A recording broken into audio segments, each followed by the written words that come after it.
So I truly appreciate this opportunity.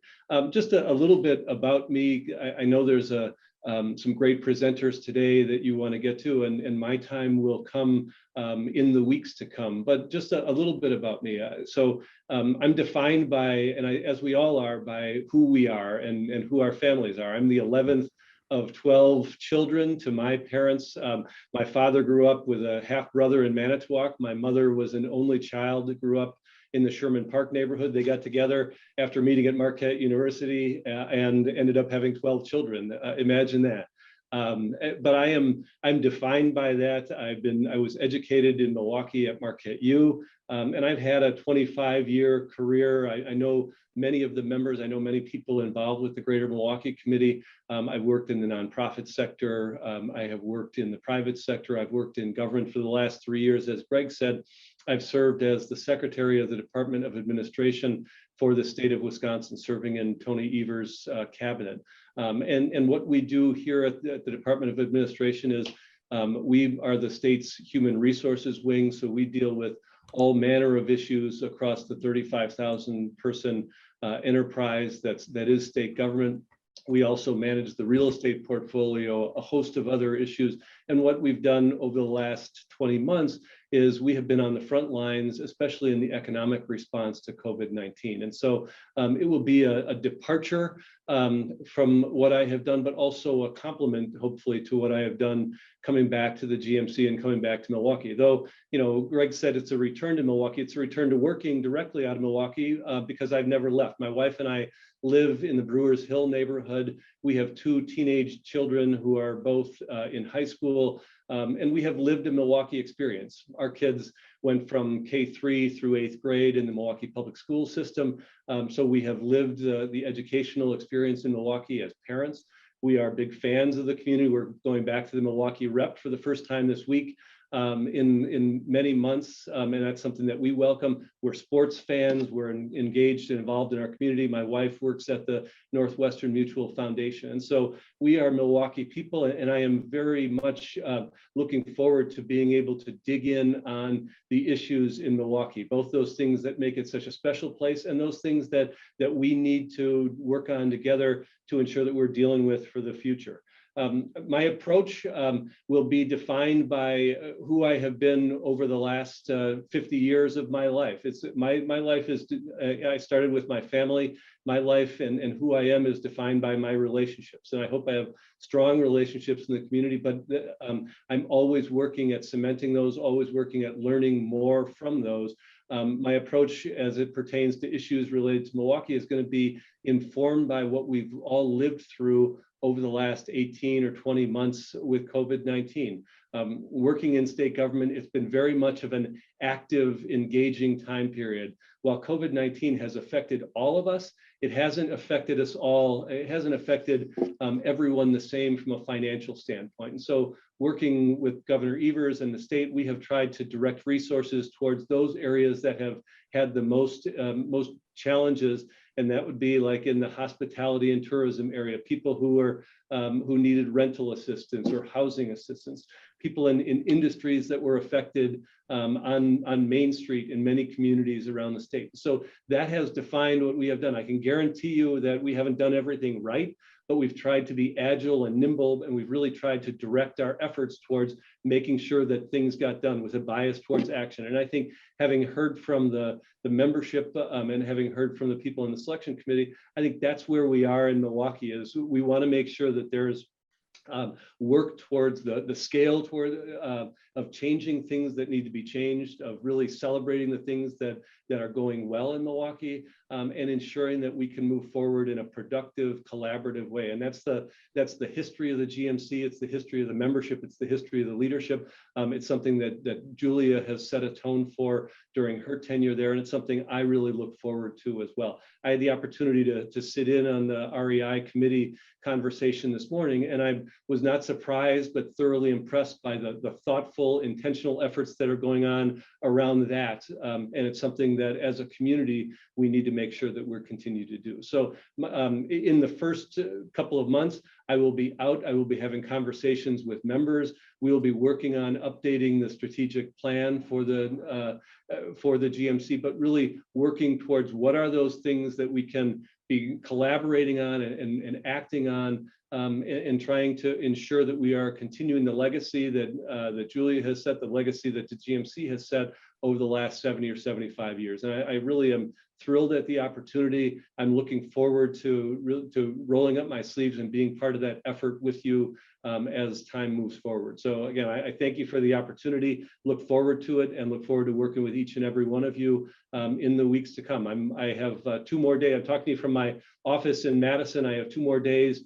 on the job here at the Department of Administration. With your permission as taxpayers, I'm going to take Thursday and Friday off, have the long weekend, and then get to work next week at the GMC. So I really look forward to that and look forward to continuing the relationships that I've had and meeting some new people and working with you moving forward. So thanks a lot.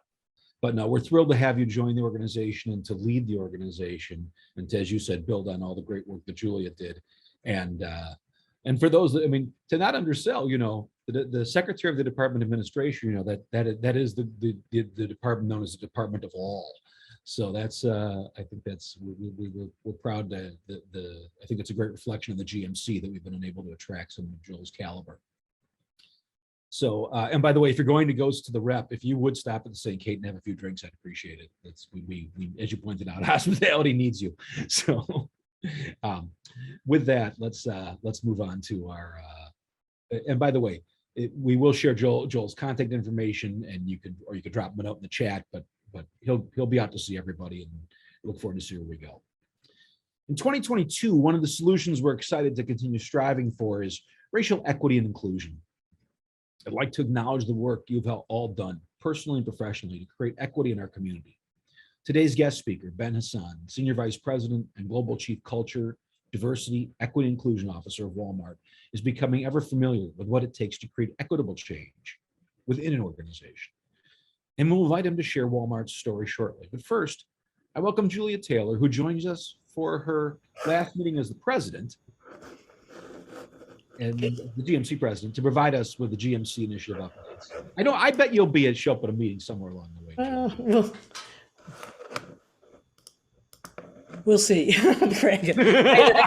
I will be there when needed. Let's put it that way. But I'm looking forward to Joel's leadership as well. And I always believe in ensuring that people have plenty of space to go in as they start their leadership. So thank you, Greg, and thank you, Joel. It is bittersweet to be sharing my last update as president, but I'm very pleased that there are great updates to share. So with economic prosperity, Scale Up is going to be recruiting for its 8th cohort of Spark, which is an accelerator that's designed for Black, Hispanic, and women-owned businesses under $1 million in revenue. We were able to host 2 Spark cohorts last year in response to the high demand from applicants. So if you know of good applicants, please email Elizabeth at our office for more information to nominate a company. To date, Spark companies average about 50% growth and have hired over 200 individuals. These companies are an integral part to our mission of equitable commercial corridor development. In Vibrancy of Place, the Milwaukee United Anti-Displacement Fund continues to support low to moderate income homeowners in downtown neighborhoods. We are wrapping up our 3rd year of enrollment, and we look forward to reporting this year's results and the impact made stabilizing long-term homeowners near the downtown at our next meeting. Milwaukee United is excited to have been selected as a featured innovator of the Ashoka and the Brookings Institution's Valuing Homes in Black Communities Challenges, championed by former GMC guest speaker Dr. Andre Perry. We've been in the development of a pilot to create a diverse talent pipeline of appraisal careers in Milwaukee, and look forward to moving forward with the momentum of this award and through local partnerships. For innovation and talent, in November, the Commons hosted its first MKE Impact Lab focus group to explore how their processes can be leveraged as a strategic innovation resource within the public and nonprofit sectors. The Impact Lab would leverage a sustainable and replicable approach to address key social issues by utilizing best practices in design thinking and corporate innovation tactics. Starting in early 2022, we're facilitating an interactive pilot program for the Milwaukee Impact Lab. We'll sprint our way through a 6-month design thinking process and lean startup process to collaboratively explore the ways to address youth mental health in Milwaukee. Together, we'll define and scope a specific area of opportunity, dream up new innovative solutions, and experiment with prototypes to see what might work best. Our approach is human-centered, highly engaging, and metrics-driven. We're also recruiting for another cohort of the Young American Leaders Program, or YELP, a Harvard Business School program. Milwaukee is one of a dozen cities who selects a cohort of 10 leaders for the intense 5-day session in Boston to learn about cross-sector collaboration, what works and what doesn't work, with practices across the country and across the globe. So contact Maggie at the GMC or use the link in the chat if you'd like to nominate a leader. The application is open through January 21st. Thank you to John Kissinger and Gray for generously sponsoring the program, for Kira LaFawn, Cecilia Gore, and Corey Nettles, who have participated on the selection committee in the years past. And lastly, we are accepting nominations for another Mary Ellen Stanek Award for Diversity for Corporate Governance. This award is given annually to an individual or entity demonstrating a commitment to promote diversity in their corporate structure, resulting in gender diversity in leadership and on corporate boards in the Milwaukee region. Last year's winners were Ellen Gilligan, President and CEO of the Greater Milwaukee Foundation and Manpower Group. Submit your nomination to Elmer at the GMC by January 21st. And now I'd like to introduce today's first guest speaker, Ben Hasan, to share how Walmart is providing racial equity and inclusion solutions within their organization for their employees and for the community.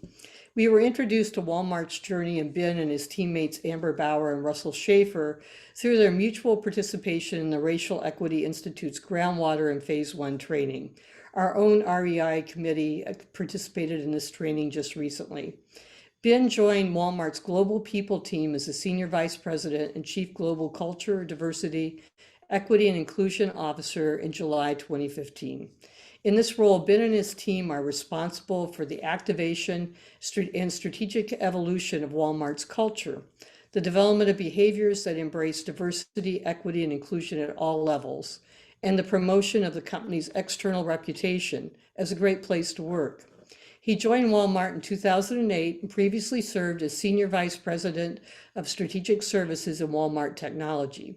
In this role, Ben and his team were responsible for ISD strategy, communication, innovation, vendor management, project management, business analysis, global technology services, and quality assurance.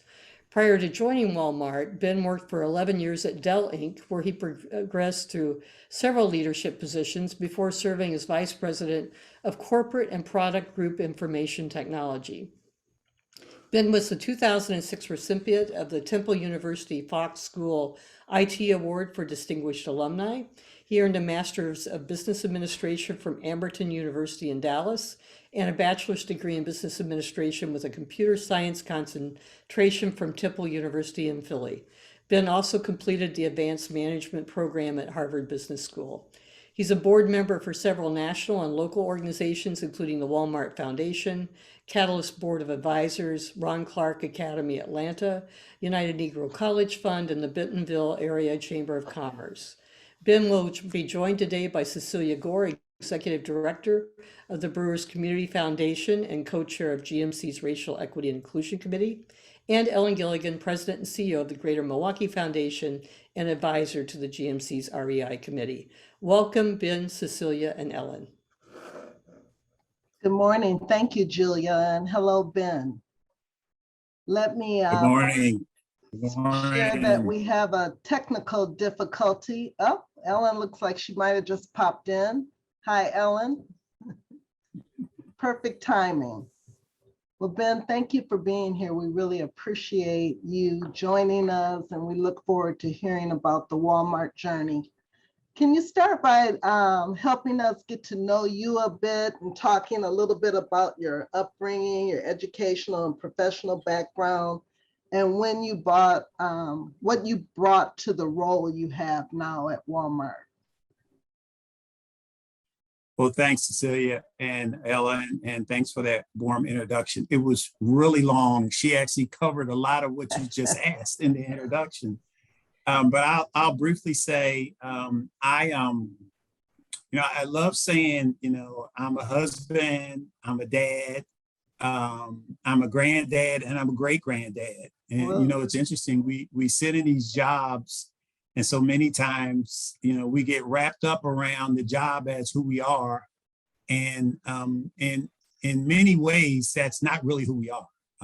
At least that's not how I like to describe myself, because I know one day I won't be doing this, and I'll go back to those things I mentioned earlier. So, but I'm an inner city kid. I grew up in Philadelphia. If any of y'all know Philly, I grew up like 6 blocks from Temple University's campus. I'm a 2-time college dropout. So I literally went to college on basketball scholarships twice. I dropped out both times. And the third time I went back and paid my own way. And, I tell my own kids, it's interesting what happens, what you can do when you have to pay your own way and you're not on a free ride. I was lucky enough to find a job at an oil and gas company in Texas.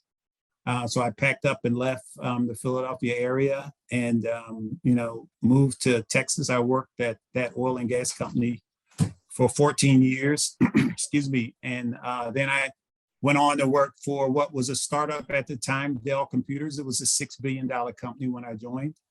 I spent 11 years there and, got another phone call about a job at a Fortune 5 company. It happened to be Walmart. I spent 33 years in technology jobs. And I'll be honest with you, this is the last place I thought I'd spend the twilight of my career is doing D&I work. But I got a phone call from the head of the HR function almost 7 years ago. It'll be 7 years in July. Actually, no, it was my boss who was the CIO at the time. She called me and she says, "Hey, Ben, do you know you're one of 5 finalists for the Chief Diversity Officer job?" I was like, "How am I a finalist for a job I didn't apply for?" And she goes, "Don't worry. I told them you're not taking that job. We got plenty of other work to do." About a month later, I get another phone call. And this time she's singing a different song. She goes, "Hey, you actually are the finalist for the job. And let me tell you all the reasons why this will be really good for you." I'm like, okay, they got to her and told her this isn't her call. And, fast forward, I go to meet with the head of HR, who's a really good friend of mine still. I could spend an hour telling you all the backstory. And then I went to meet with our CEO, Doug McMillan. And, I had my whole script of how I was going to get out of it. He wasn't going for it. And he literally said, I asked him, I said, "Doug, why do you want a technologist to do D&I?"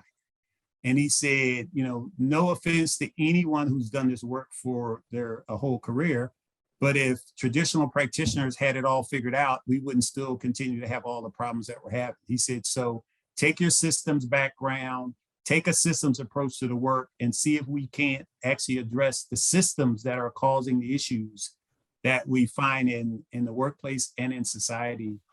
And it was almost prophetic, this notion of taking a systems approach. And so that's the short story, Cecilia, of how I got in the role. It wasn't by choice, but I would tell you, sometimes you plan, and I believe God is the best planners. And I don't think I could have spent 6 or 7 better years of my life than the work that I've been charged to do the last 6 or 7 years. So, well, I believe everything you said, except that you are a great grandfather. We would never believe twice. that. Ellen? Thanks, and good afternoon, Ben. I'm so happy to meet you and hear from you, and I'm so glad I actually got my technology to work to get in the conversation. So I wanted to ask you, you mentioned your technology background and the systems approach to the work that you're doing at Walmart. So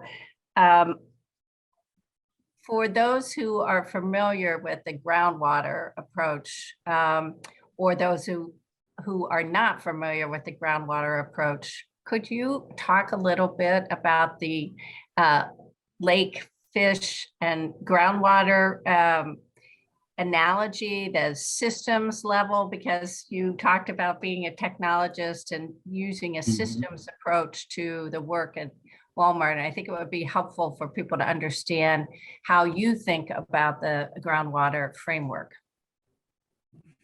Yeah, I would tell you this. You know, we all know that there are inequities that exist in society, and that those inequities show up in systems that impact all human beings who walk the earth. We also know that there aren't people walking around today who actually put those systems in place. You know, one of the questions we ask all the time at Walmart is, if you're responsible for putting these systems in place, raise your hand. You know, people don't raise their hands. They put their hands under the table. It's like, I didn't put these systems in place, but we're all affected by it. When we got introduced to the Racial Equity Institute, I got invited to a session that was being held in New Orleans. And a friend of mine say, hey, we're doing this work in the community as a result of the inequity we're seeing in downtown New Orleans after Katrina. You really should come and attend this session. And I remember thinking, look, I was alive when Martin Luther King was killed, the Kennedys were killed, Malcolm was killed. I'm a child of the civil rights movement. You know, I was a teenager in my 60s and in my 20s in the 70s. What are y'all going to tell me that I don't already know? And I remember catching a flight and going to New Orleans and sitting through the first session and asking myself, how is it that I don't know this, all of this stuff? And the analogy of fish, lake, and groundwater is literally this. If you walk by a lake and you saw a fish turn up dead in the lake, you might ask yourself, what happened to that fish? Why did that fish die? Tongue in cheek, did the fish not have good parents? Was it not a good education system for the fish? Did they not feed the fish properly? The fish has turned up dead. If you walk by a week later and there was hundreds of fish in the lake, you might ask a different question. There must be something wrong with the lake. Why are there so many dead fish in the lake? But what people typically don't what they don't typically ask is, there's more fresh water underground than it is above ground, and the fresh water feeds the lake. And no one ever asks, is there something wrong with the groundwater that actually might be affecting the lake? So they use that analogy to examine systems. And we at Walmart have decided to examine 4: criminal justice, education, health, and finance systems. There's unequivocal data that based on your zip code, you've got different outcomes in all 4 of those systems. And there are programs that are in place that actually cottage industries to address the fish that come out of those lakes, i.e. the human beings that come out of those systems. But we never actually spend the time to say, how do we actually examine the systems so that we're not just fixing fish who are affected by that system, but we're actually addressing the system so that there's less and less fish to fix. And so this notion of the outcomes from those 4 systems, and you can measure, it's, you know, there's data that proves that there are different outcomes from those systems. So the question is, can we measure the difference in the outcomes based on zip code or gender or race and ethnicity? And can we put changes in place in those systems to actually reduce the gap in the outcomes? So that's how we think about, that's how we've taken the work of the Racial Equity Institute and this notion of fish, lake, and groundwater. And we're actually trying to apply that to our business. So we're in 3 of those 4 businesses. We're in the finance business, we're in the education business, we're in the healthcare business. And so we're beginning to look at those businesses. Are we running those businesses in the most equitable way to actually create better outcomes for people, i.e. fish who come out of those systems, our own systems. But we also have created what we call the Center for Racial Equity, which is a subset of our foundation that's actually focused philanthropically, externally, to invest in ways to actually create better outcomes from those systems in society. And our hope and prayer is that other organizations, other communities will actually begin to think about these systems in a way that you just don't focus on affecting the people that have less outcomes for those systems, but you actually go deeper into the system and actually address the system in a way that less and less people need help because of the inequity in the system. Sorry, Ellen, it's a long answer. No, but I really appreciate the depth of the answer. And there are a number of people on the Racial Equity Task Force or the GMC and the GMC leadership who have participated in GroundWater.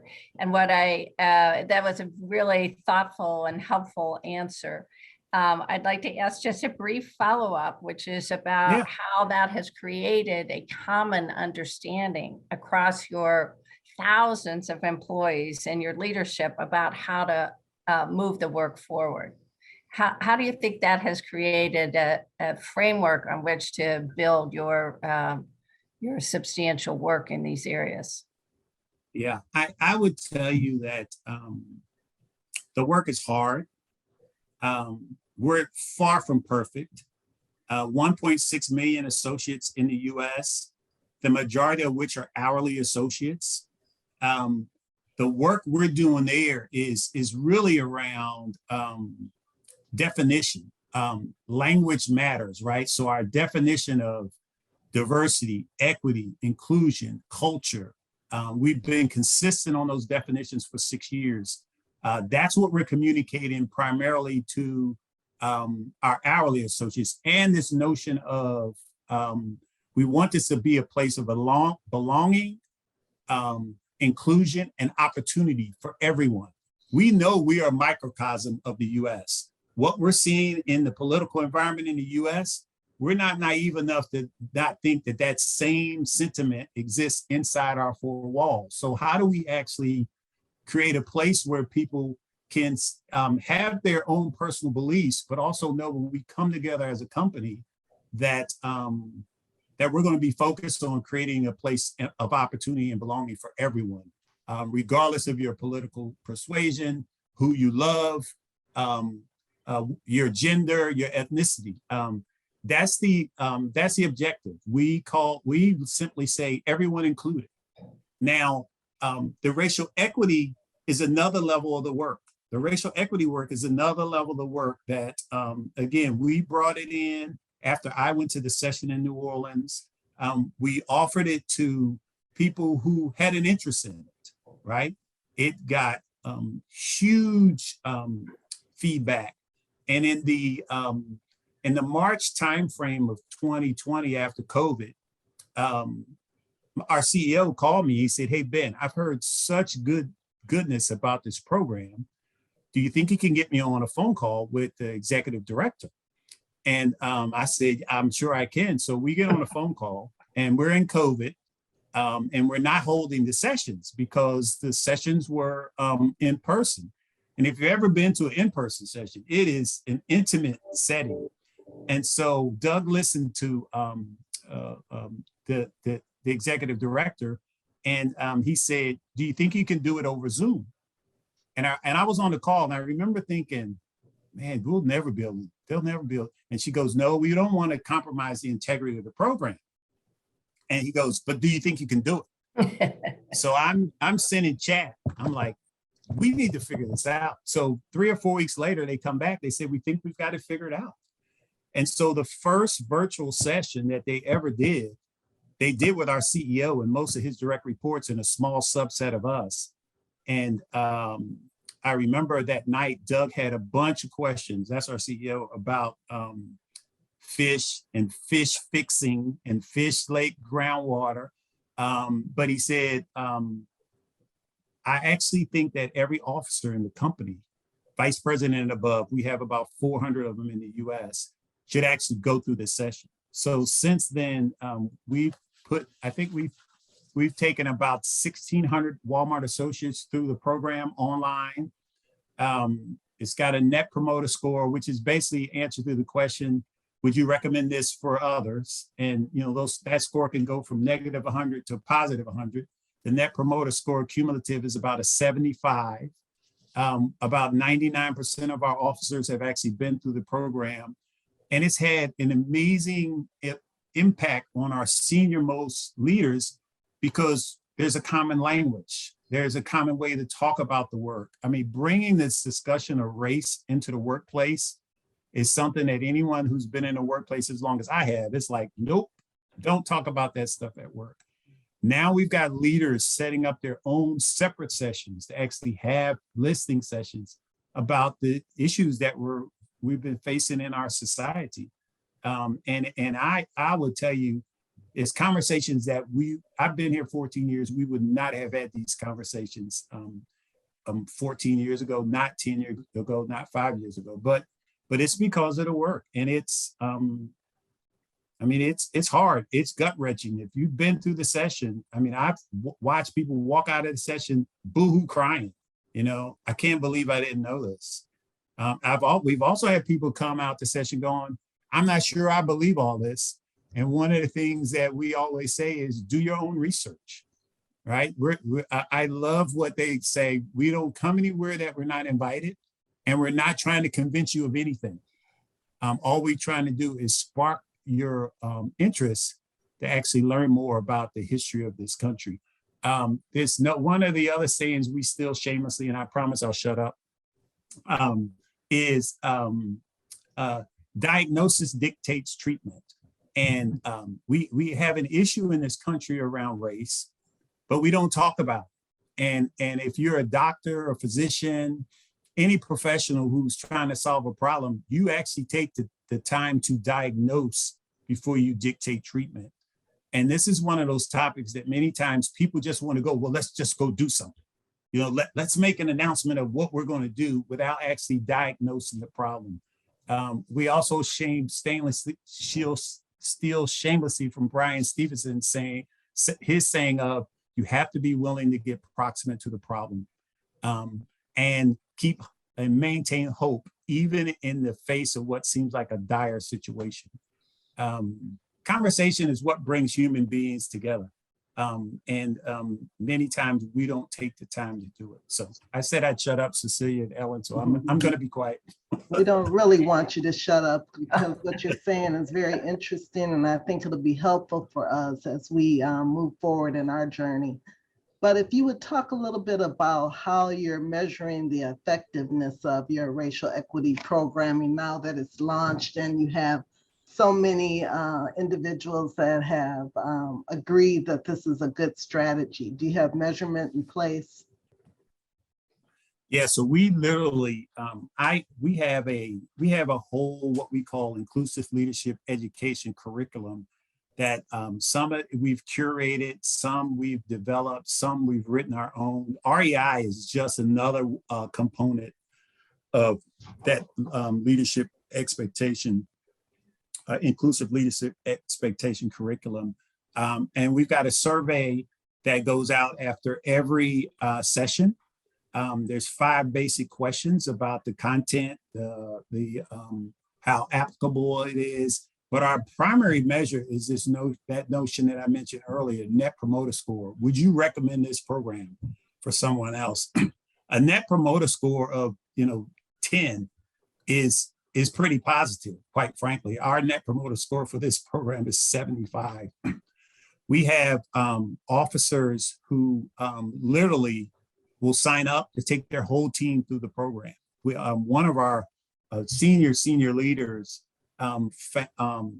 took that idea about 3 years ago, and he said, you know what, I think if I can take myself and all my senior leaders through the program together in the same session, we walk back out on the floor with the same understanding of the issues that we're trying to resolve, the same understanding about creating equity in the organization. So one of the other ways that I measure it is, it'll be 7 years for me in this job. the request for the help to create the strategies for each of our business units around equity and inclusion, we can't satisfy all the requests. When I took this job 6 years ago, no one would have been asking for the kind of help that they're asking for now. In a lot of ways, I count myself lucky because we started doing this work before George Floyd's murder.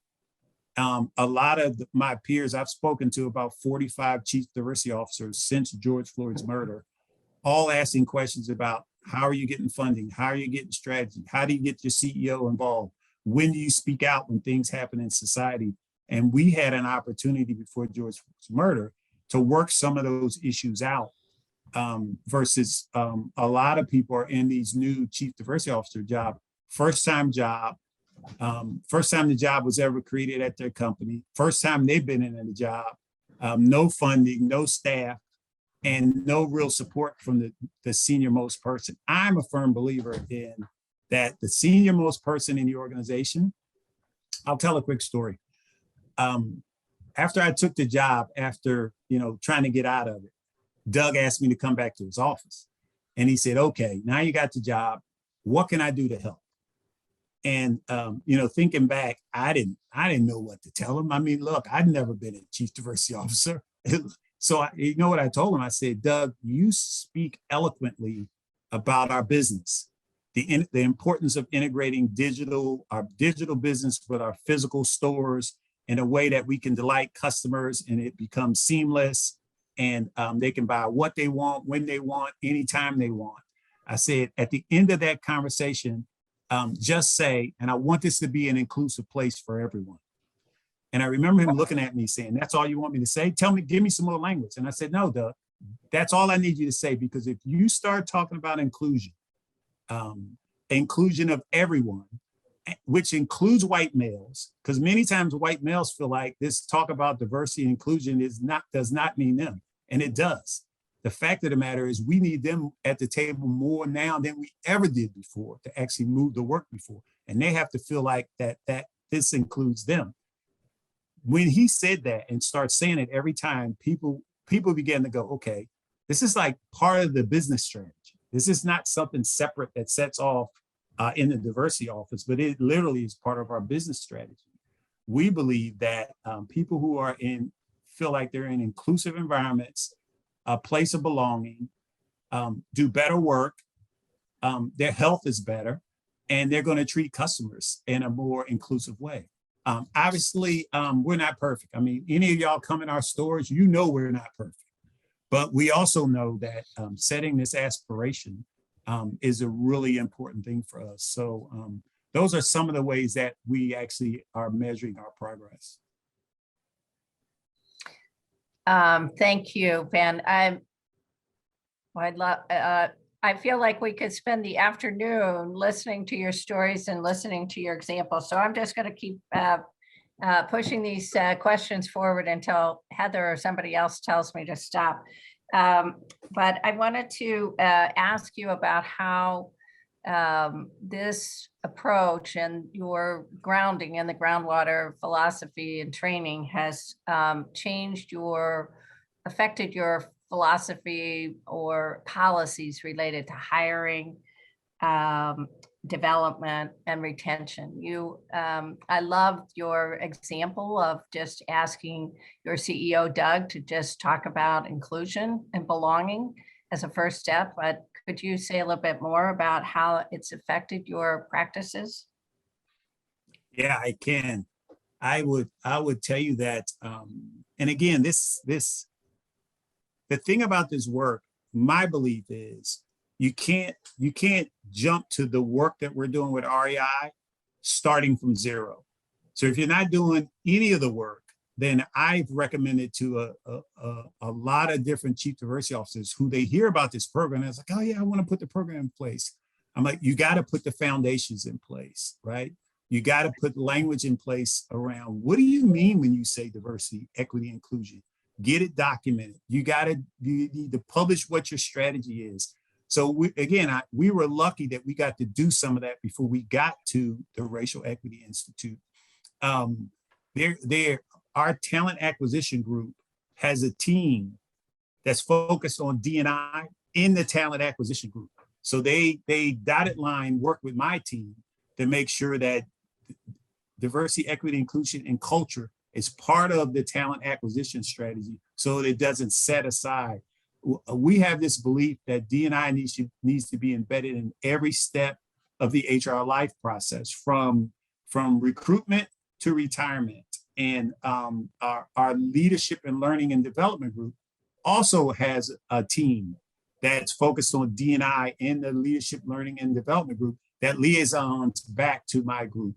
And then we work very closely with our health, benefits, and wellness group in the same way. We believe that if D&I sits in the D&I office, then it's not actually meeting the complete objective. So it's actually not performing at its highest level. We also ask, Doug has 8 direct reports. So there's a series of reporting that I create every month for our CEO that actually tells us how we're doing at the top of the house for the whole company, but it also tells him how each one of his individual leaders are doing. And it's interesting, in corporate America, many of y'all, I'm sure, have business or may sit in corporate America. It's interesting what happens when there's red, yellow, and green scorecards that are created. And I will tell you, early on, I got yelled and screamed at about the scorecard. But over time, our CEO was able to say, hey, look, the data is what it is. The report is the output of the system. What I want to know is, what new inputs are you putting in place to get a better output? So we've got this notion, or this saying, every business unit has to have its own customized D&I plan for its business based on what the data is telling you about your business. Because the data may be telling you, hey, you're really low on women representation in the highest parts of your organization. So where's your plan? Yeah, where's your plan? And one of the other things is, after you've put a plan in place, then what are your key performance indicators of whether your plan's working or not? And how do you begin to take things out of your plan and add new things in your plan in order to get a different output? And again, I also brought over a couple systems people with me when I came over. And so that was our whole thought process. As we're developing technology systems, it's about inputs, quality assurance, and then are you getting the output you want? So we took that same approach and applied it to the HR lifecycle. Some of my HR friends hate it when I say this, but one of the most insidious places where unconscious bias lives is right in the HR process. And if you, from recruitment to retirement, and if you can begin to put what we call bias interrupters in place all along the process, that actually causes you to pause and check for bias in the process, then you got a fighting chance to actually begin to create a more equitable system. And if I could just shift your comments quickly to the scrutiny that Walmart faced on social media and within select mainstream media outlets about the REI work. Can you just briefly tell us a little bit about that and how the company handled that challenge? And I'm sure you've had more than one, but. Yeah, we did. We got a really interesting article written about us and REI here the latter part of the year. And here's what I will tell you. Many of the facts in the article were wrong. I mean, we're accused of forcing hourly associates to go through REI. We don't even offer it to hourly associates. It is for our salaried associates. And it is voluntary for everyone except the officers. The officers, it was mandated that we want the officers to go through the educational process. Look, we know that there are critics of teaching some of the work that REI is teaching, but we actually believe it's a history lesson.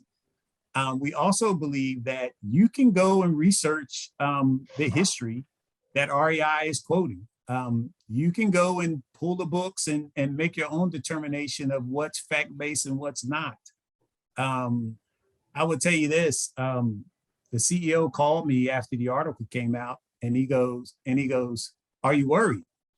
And I said, "Of course I'm worried. Anytime we're getting this kind of criticism, I'm worried." And he looked at me and he said, "I'm not worried." He said, "As long as we continue to try to do what's right and try to create opportunity and an inclusive and belonging place for everyone, we'll just continue to do the work." I marvel at his resiliency to take the criticism that he takes. I couldn't do it. So that's kind of how we look at it. We're not going to stop doing the work because of the critics.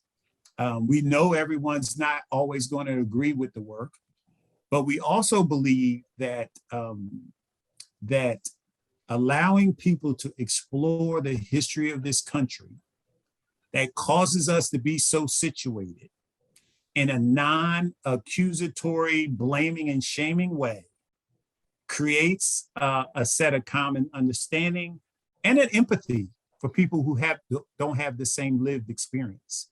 And we believe we will be better human beings, and in effect, we'll be a better company by being courageous enough to do some truth telling.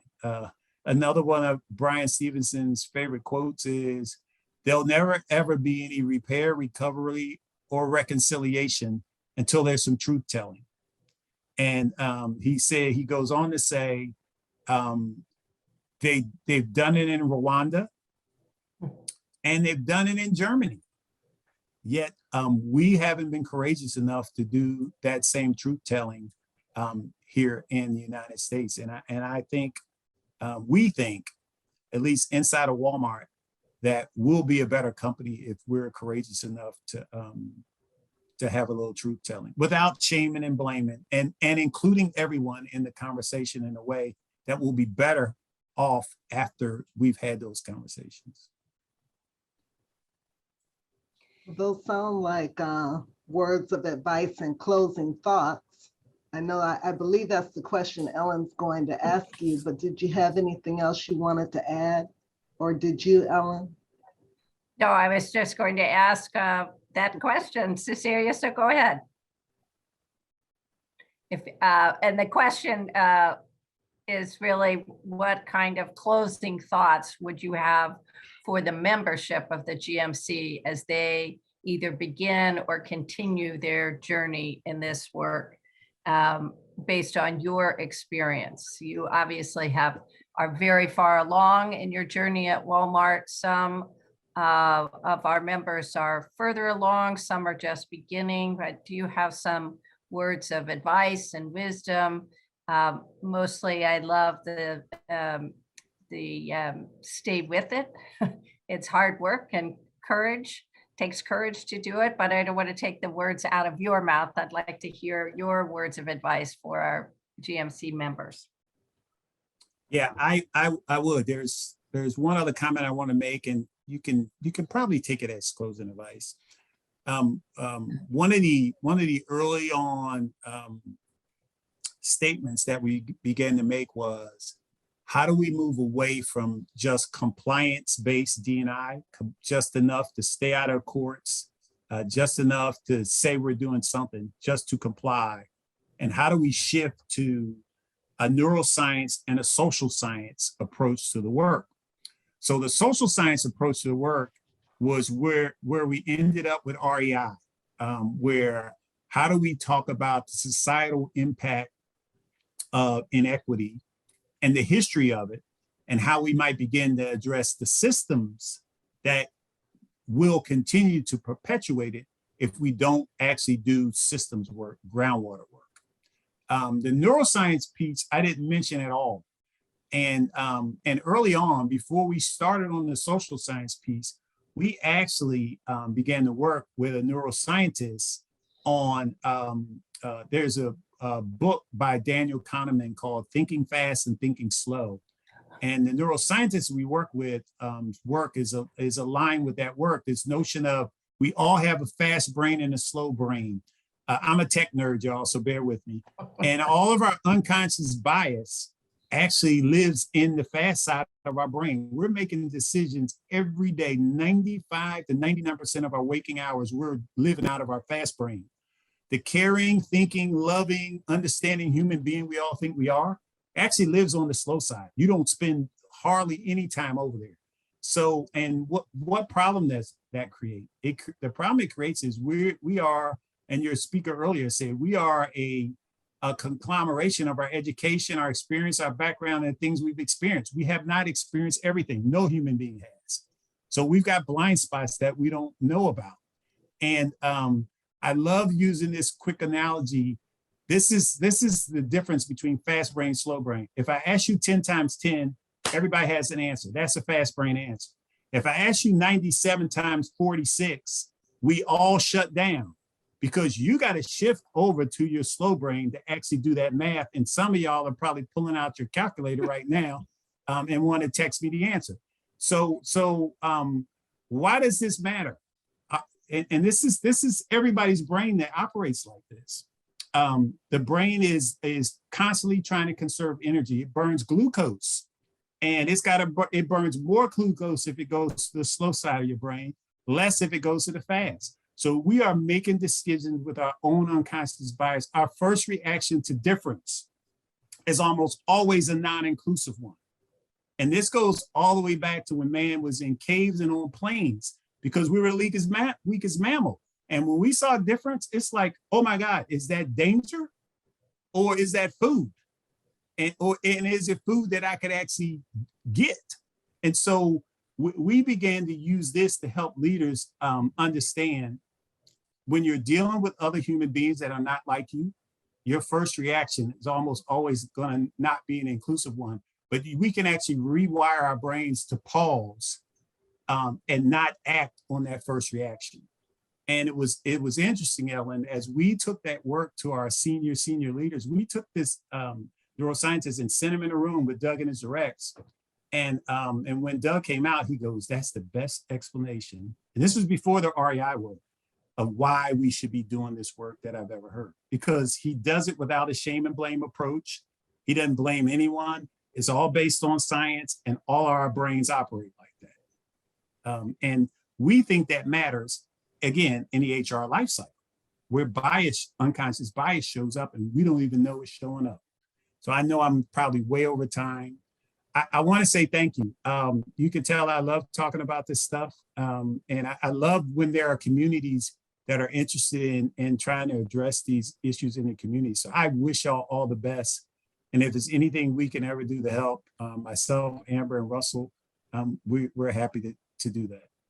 Well, thank you, Ben. I know I've enjoyed listening to you. I hope we can stay connected. And Ellen, would you like to add anything? Only my thanks, Ben, for your time and your thoughtful comments. And I think that was a great final summary. I have heard that fast brain, slow brain science, and it really is absolutely, really critically important for us all to think about almost all the time. So thank you so much for joining us and for all you have shared with us. And we'll keep you up to date on our progress. And we'll invite you back. Thank you. Thank you. Thank you. Thanks for having me. Bye. Take care. Thank you. Greg? You're on mute, Greg. I unmuted myself, but okay. Thank you, Ben, Cecilia, Ellen, Wayne, and Samantha. We all know that unfortunately, we probably aren't going to find a solution for equity overnight. However, the guidance and framework our committee is providing to the GMC's initiatives and to our membership at large will make our collective progress much more impactful and effective. Let's continue to reflect on the progress we've made over the last 2 years and participate in the work on micro and macro levels and ensure that we create equitable change, really through an understanding that it's our duty to each other as humans rather than shaming and blaming. I think that was a great lesson and a great takeaway I just got. So great advice, Ben. Thank you very much for that. And my next thing is I'm going to bring on Dr. Raymond. But before I do that, one thing I did miss earlier is as we introduced Joel, I did want to take a minute to thank the chairs, really the entire committee, the search committee, but to recognize the chairs, Greg Wesley, Mary Ellen Stanek, and Christy Garcia Thomas. You guys were fantastic leaders, bringing us a new fantastic leader. And I thank you for all that you did. And on behalf of the entire GMC, we're thankful. Nothing more important than picking our next leader. And you all made a great team, and I thank you for that. So we're going to bring Cecilia back in to invite Wayne and Sam on. Well, Wayne is in Hawaii, so we hope that his technology is working. Waiting to see if he's going to pop in. There he is. Hey, Cecilia. Thank you, Wayne. I appreciate you. And then Sam Maldonado is going to join us, and they're both going to talk a little bit about the work has been done by the Racial Equity Committee and some plans for our effort going forward. So I'll hand that over to you, Wayne. Thank you, Cecilia, and good afternoon, everybody. As Cecilia said, I'm Wayne Morgan, partner emeritus at Baker Tilly and co-chair with Cecilia. We've been working as a racial equity committee really since June. After George Floyd murder, the GMC board decided that it was necessary for us to start a committee so we could really focus on some of the underlying systemic issues and put a plan and a roadmap together for the GMC. So we had our first meeting in December of 2020. We've been meeting all of 2021. We put a lot of work into this. It's actually been very challenging, but very fun. As part of this journey, very early on in the process, we had determined that coming, and Ben spoke to this in his presentation, having a common language and a common understanding of what we meant by systemic inequities was going to be vitally important for us as an organization.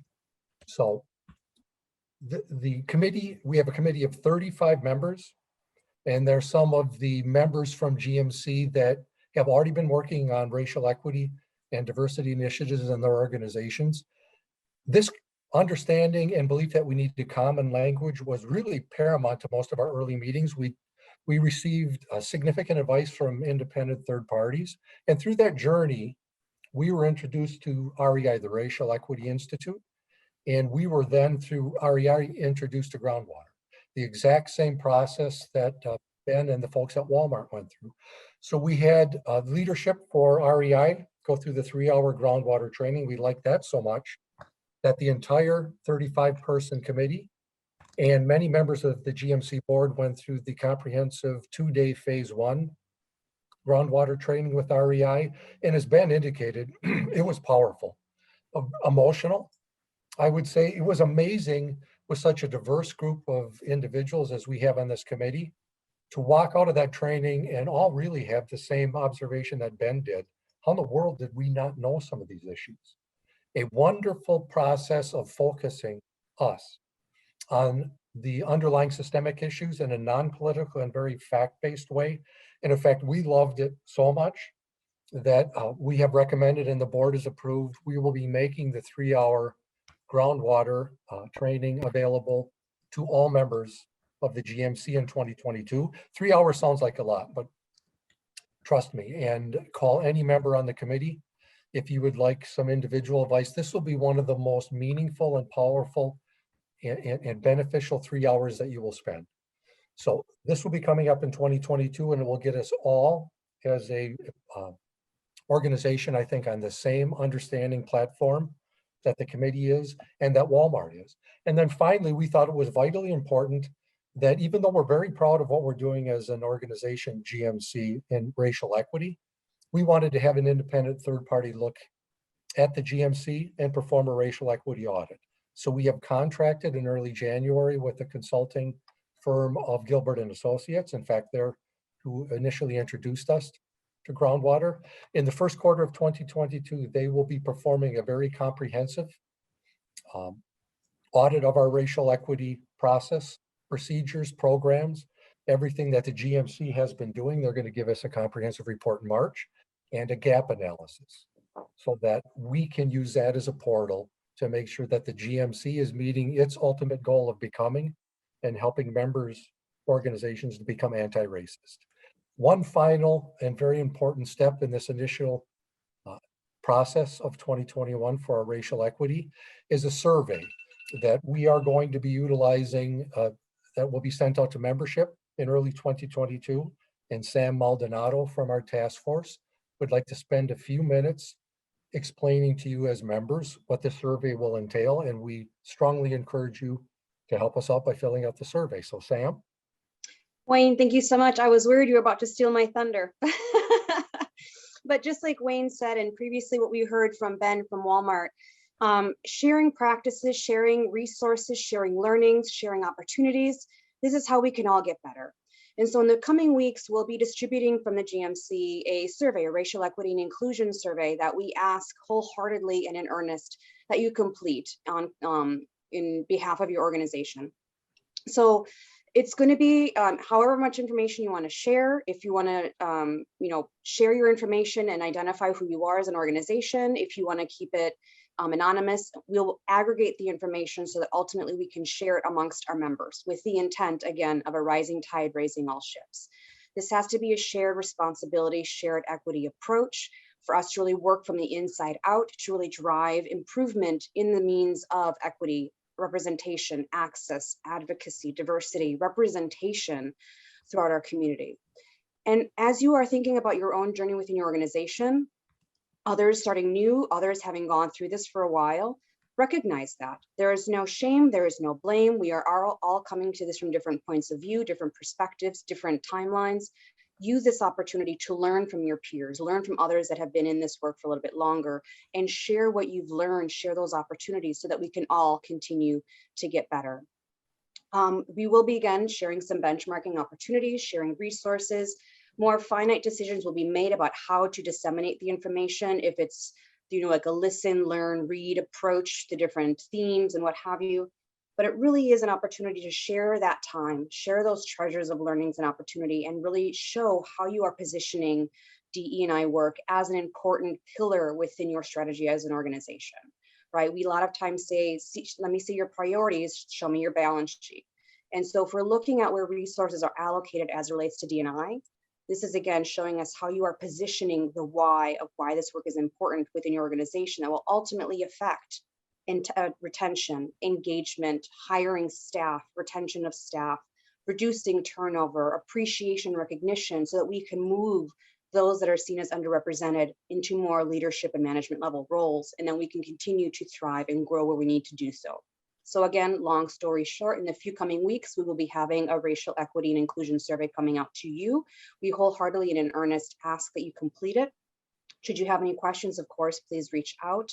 But we really want to understand what you are doing, how we can be of service, how we can support as an organization so that we are all working towards the betterment of our city from the inside out.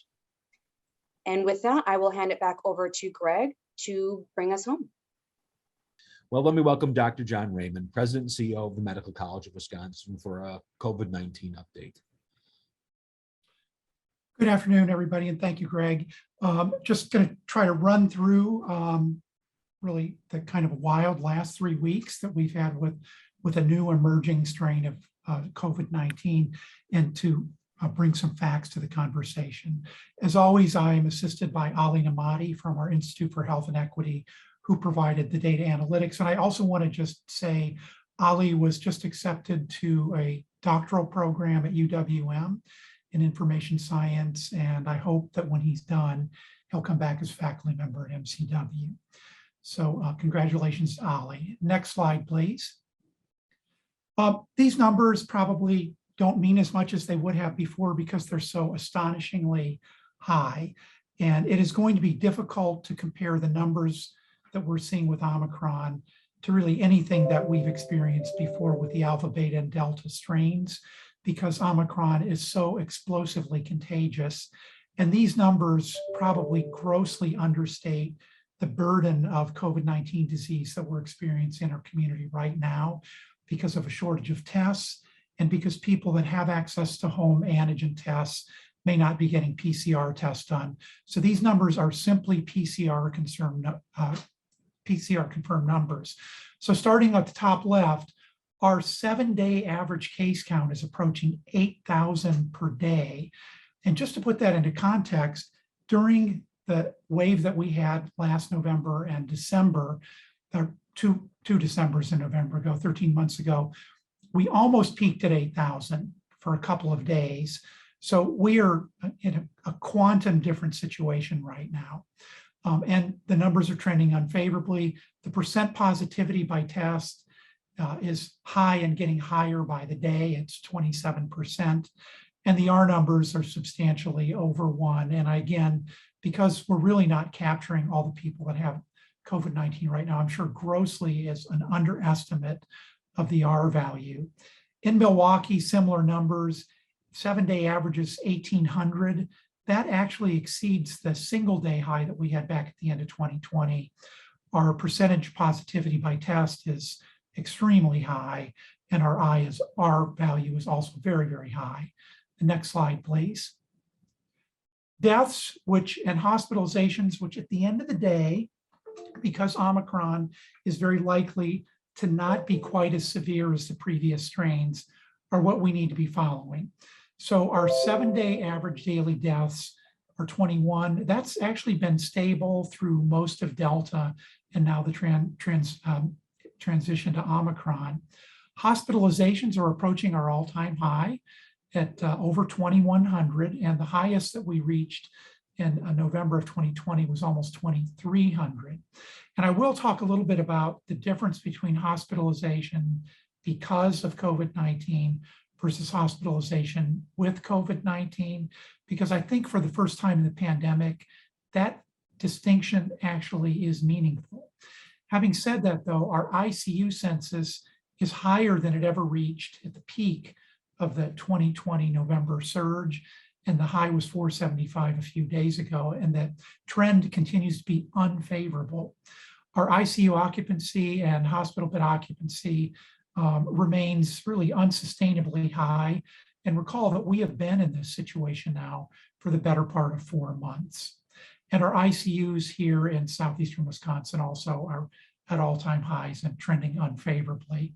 I did want to just, in the interest of full disclosure, because people always focus on non-COVID disease, say that 24% of Wisconsin hospital beds are occupied by people who have a diagnosis, PCR confirmed, of COVID-19.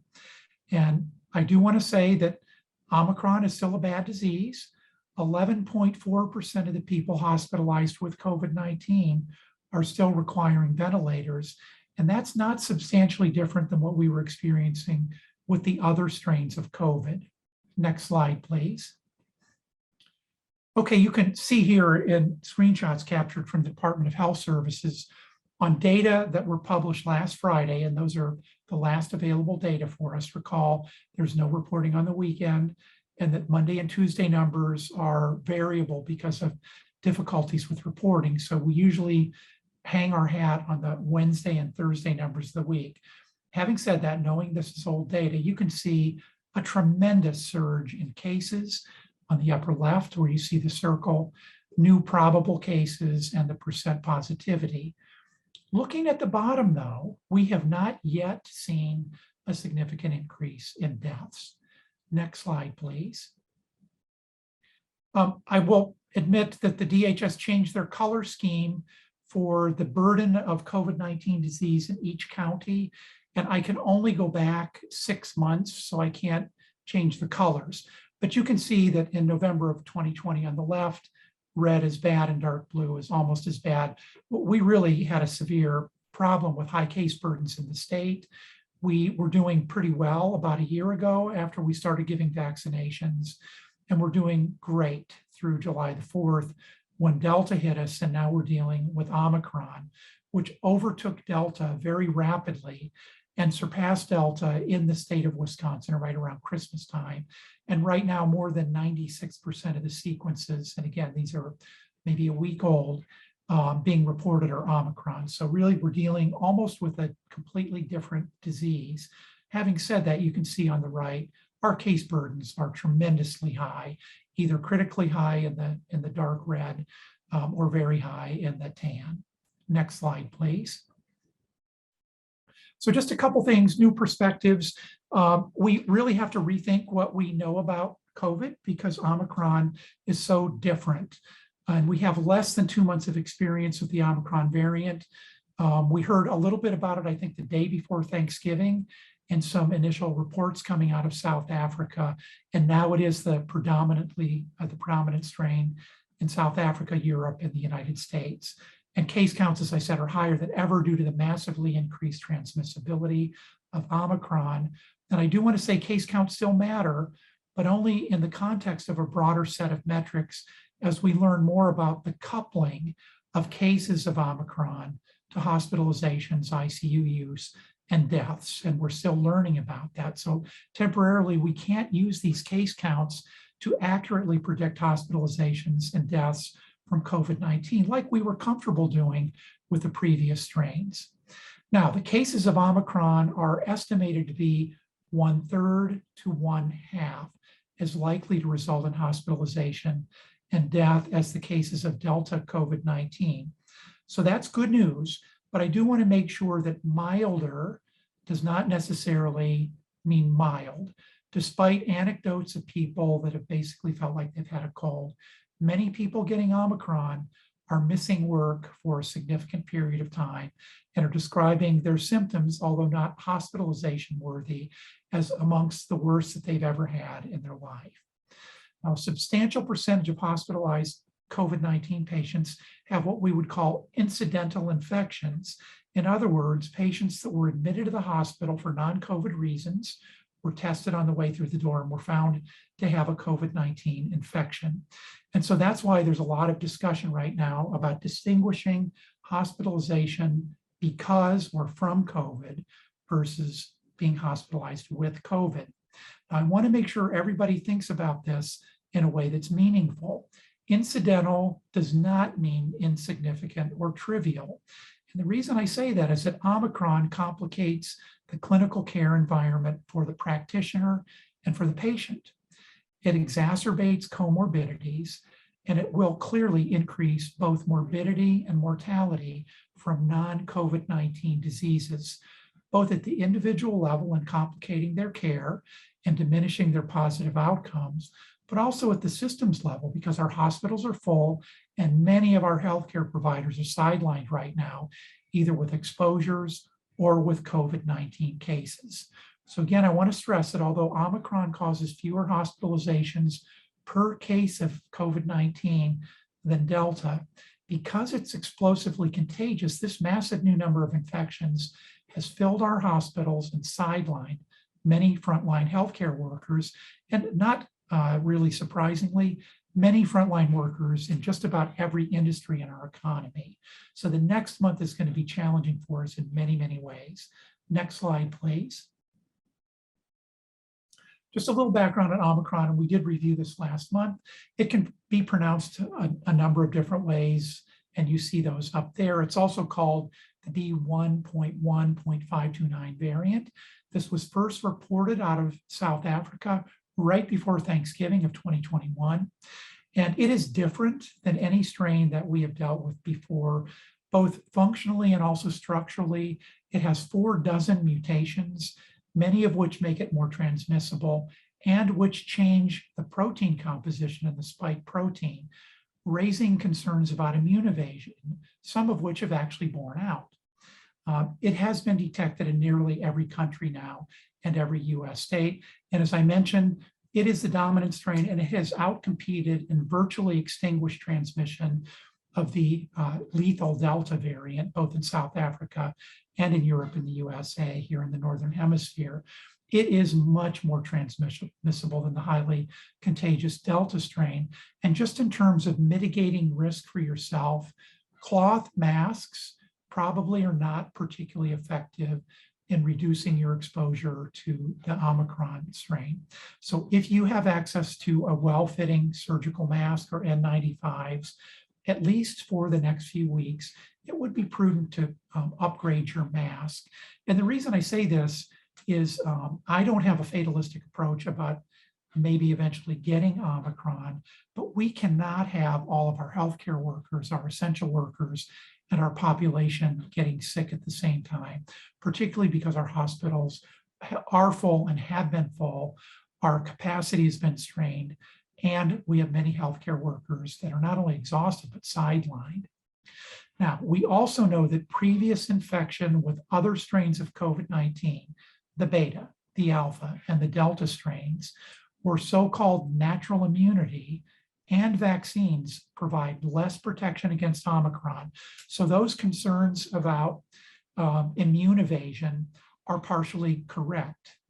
Now, I do want to stress for fatalists that full vaccination status and boosters provide small amount of protection against getting COVID-19 Omicron, but very significant and meaningful protection for reducing severe disease hospitalizations and deaths from Omicron. In particular, boosted individuals have 80+% protection. So it's important to know getting vaccinated, getting boosted still remain the best protection that we can have. Next slide, please. Now, the incubation or the latency period from exposure to symptoms for Omicron is shorter than for other strains, now 2 to 3 days versus 5 to 7 days from exposure to symptoms or exposure to contagiousness. And the doubling time in populations is astonishingly fast in the 2 to 3 day range. The symptoms do seem to be milder for many folks: cough, stuffy or runny nose, headache, fatigue, scratchy or sore throat, and largely have shifted from a predominantly lower respiratory tract symptomatology consistent with pneumonia to one that is predominantly upper respiratory tract with some bronchitis symptoms. And there may be a functional reason for that. There is some early scientific evidence that suggests that for a number of reasons, the Omicron strain is really good at infecting cells in your mouth, your nose, and your bronchi, and not so good at infecting cells in the lung tissues. And more to be found here in the coming weeks about that. We also know that vaccines, monoclonal antibodies, and previous infections with COVID-19 give reduced protection from infection than we were enjoying before with the other strains. We know that previous infection with alpha, beta, and delta strains provide little protection from Omicron. So I'm sorry to disappoint fans of quote unquote natural immunity, but at least for Omicron, there is very little protection. Now, I do want to caveat that to say in South Africa, which is, I'll show some data coming up here, did not really have much in the way of serious disease from Omicron. They have a younger population, but they also have a population, many of whom were infected and reinfected with the different previous strains of COVID-19. So I do want to caveat, I don't want to say that natural immunity has no value in Omicron, but it clearly has a significantly reduced value. There is some good news that Omicron, at least in the laboratory, seems to provide substantial protection from the previously circulating strains. This does need to be confirmed in patients and populations, but let's say if there's a reoccurrence or a resurgence of Delta or an Alpha strain, we are likely to have, at least for the short term, a significant protection from those strains if we're infected with Omicron. Next slide, please. Okay, these are the data that I'm talking about from South Africa, showing their 4 waves from the ancestral virus, the beta variant, the Delta variant, moving from the left to the right, and then the Omicron variant. The dotted line shows cases, and the solid line shows deaths. And you can see that there was a significant correlation between cases and deaths with each of the previous 3 surges. However, if you go to the right of the vertical line, you can see that in wave 4, which is entirely driven by Omicron, cases went up quickly, and they're going down quickly, and there was virtually no increase in deaths over the baseline. So we have had hope that we would experience a quick rise and fall of Omicron without significant increases in hospitalizations or deaths, like South Africa. And again, I want to caveat, South Africa has a very young population compared to the United States or Europe. So I'm going to show you some data from the US on the next slide, which is complicated, but it shows that caution is in order because our experience has not completely mirrored that favorable experience of South Africa. Now, these graphs were from the New York Times yesterday, and what they do is compare cases to deaths, comparing the last surge that we had in late 2020 with the current Omicron surge. And you can see Delta a little bit on the left. They have phase shifted the deaths, which are shown in the gray graphs, the gray plots, by 3 weeks, so that you can compare the cases to deaths during the various phases of the pandemic. So you can see, starting at the left in New York City, for the surge that we had in late 2020, there was a pretty strong correlation between deaths and cases. And again, there were significantly fewer deaths. This has been normalized so that you can compare them. But you can see for the Omicron surge, which is that huge uptick on the right, deaths are tracking pretty closely with the cases. They haven't reached 100% of the peak deaths that we saw last winter. Neither have the cases necessarily, and they're lagging a little bit, but we're not seeing that positive effect on deaths that was enjoyed in South Africa. So this is a cautionary note for all of us. And again, the same experience in Boston and Chicago, which are 3 of the communities which had Omicron emerge about 7 to 10 days before it did here in Milwaukee. So it'll be important for us, if we're predicting what's going to happen here, rather than relying on what happened in South Africa or extrapolating what's happening in London or the UK, that we look at the US experience. And it does appear that in these 3 cities, there's early evidence of peaking in terms of case counts. So this is important for us to know. And I just want to quote some things from the article here that emphasize some of the points I've been making. Because of the extraordinarily high case count, even a proportionately lower death toll from the current case curve could be, I won't use the word devastating, but that's a quote, it's very significant and challenging for us. And doctors that are taking care of patients with Omicron have said that even though patients are faring better than during the previous waves, there are just so many patients that the sheer numbers overwhelming hospitals, where staffing shortages are putting healthcare workers under immense strain. And I would also say the problems with laboratory testing are clogging our emergency departments with people who really don't need to be there, and are making it extraordinarily difficult for us to take care of both COVID and non-COVID patients. Next slide, please. And I'm getting to the end here. What's happening in Milwaukee? These are charts from yesterday's New York Times showing cases on the top and deaths on the bottom. And the circles are phase shifted by 3 weeks. So what you can see is we started to see an increase driven by Omicron about 3 weeks ago. That's in the top graph. And we have not seen a significant increase in deaths here yet. But recall that New York Times plots from Chicago, Boston, and New York were phase shifted by 3 weeks. And that is when we would expect deaths to rise. So this week and next week are going to be really important for us to know what is going to happen here in Milwaukee. Next slide, please. So these are the data sources that we use. And I know we're out of time, but we will be able to provide the deck for you. Greg and Julia, back to you.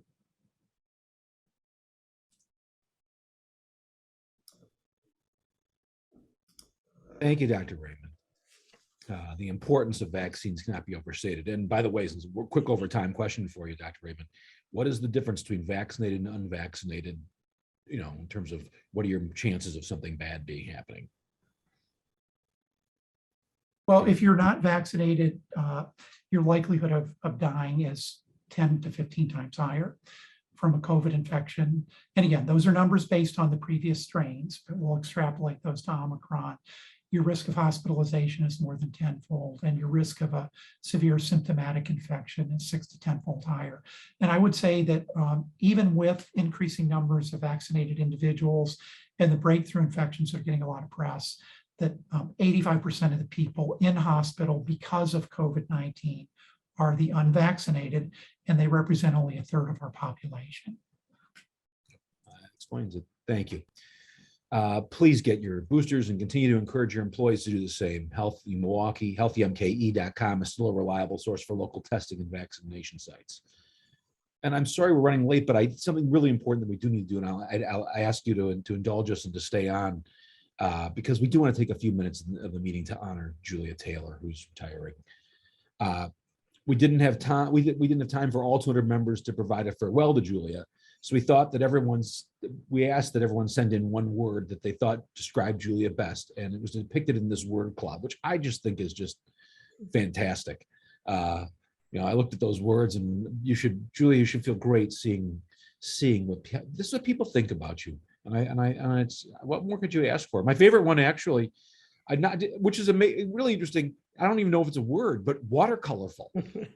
What a great word, right? I mean, and some more than one person must have said it, because it's not the small word. It's like a medium-sized word. So people invented it and they saw that.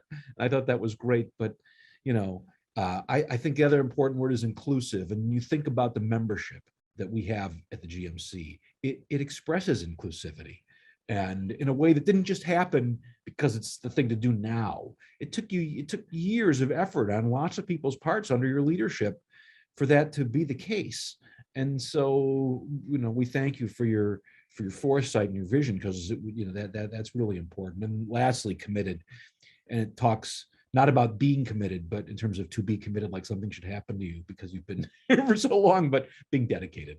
And I think that's just fantastic and right on point. So I thought that was I think it's just a great thing.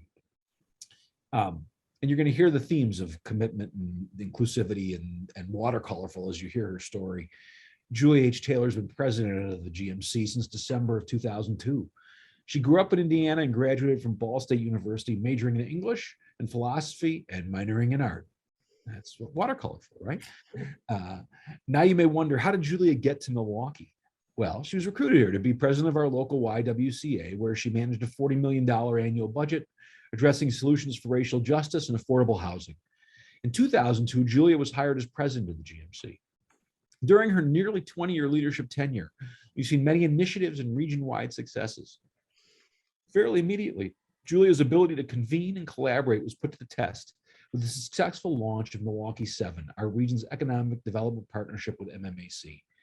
Julia has a strong passion for young leaders, shining in many areas, including through her devotion to Bradley Tech High School's commission, where she served as treasurer, aiding the development of several pathway programs for the students of Bradley Tech. She's mentored many over the years and will continue to do so in life after and during retirement. Julia's ability to be inclusive had an incredible impact on the growth of the GMC, including diversifying our membership, growing our initiatives, and creating roadmaps that will build equity within our communities. There have been many incredible transformations under Julia's leadership, including the launch of the Water Council, Future Workforce, Reimagining High Schools, incredible support for Miller Park and Fiserv Forum, and her insight into the Milwaukee method of creative placemaking, which has led to the growth and success of projects like the Beer Line Trail, which has become nationally recognized and studied by the Art Place America, Kresge, and Urban Institute. We all know Julia is an incredibly accomplished watercolorist. She's watercolorful and plans to continue. I'm going to keep working that word in.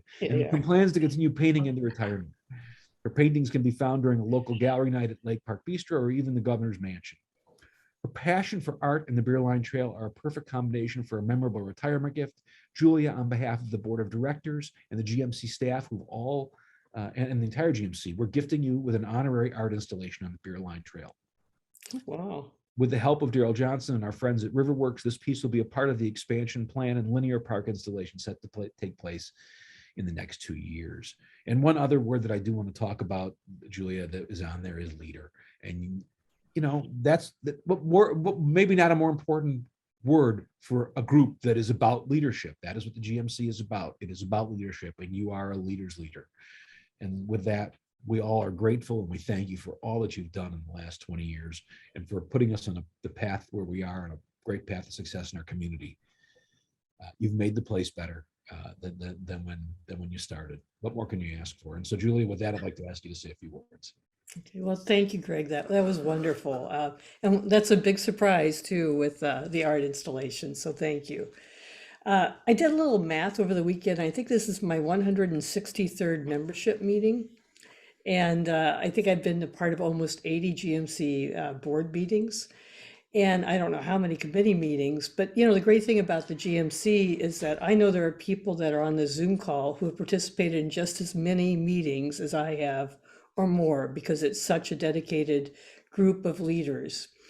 And while structure helps create change, particularly with a membership organization, I think at the end of the day, it's really about awareness, people, commitment, and relationships to long-term change. I liked what Ben was saying when he was quoting Brian Stevenson about getting proximate to the problems. I think that's often what we've tried to do with things like the Bear Lane Trail and the Anti-Displacement Fund.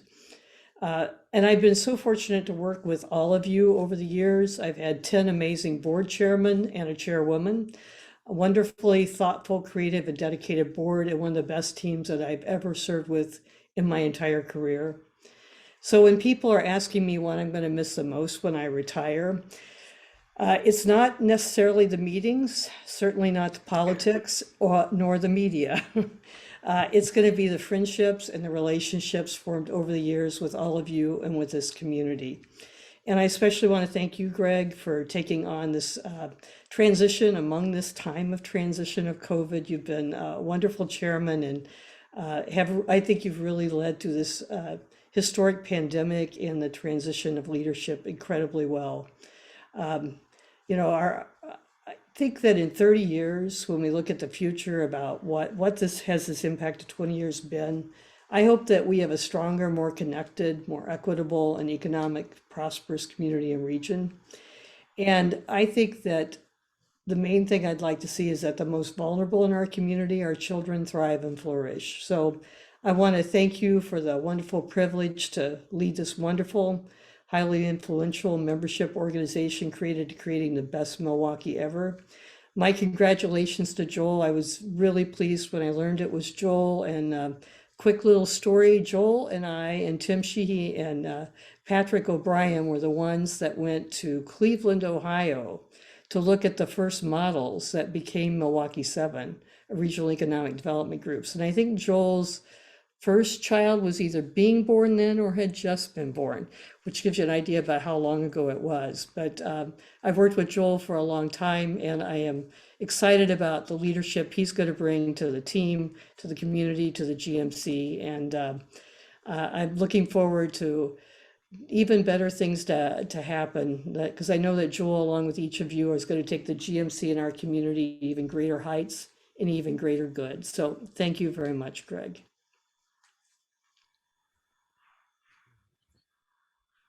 Thank you again, Julia. And thank you for your kind comments to me. Frankly, I'm just standing in front of a good parade. So you guys do it's true. The team that's around you and all the people that are involved in leading the GMC really are what make it great. And I'm glad to be a part of it. But I thank you for years of commitment to the GMC and our community. You will be greatly missed. Our next meeting is the annual meeting on February 14th, Valentine's Day. This meeting is adjourned. Thank you, everybody.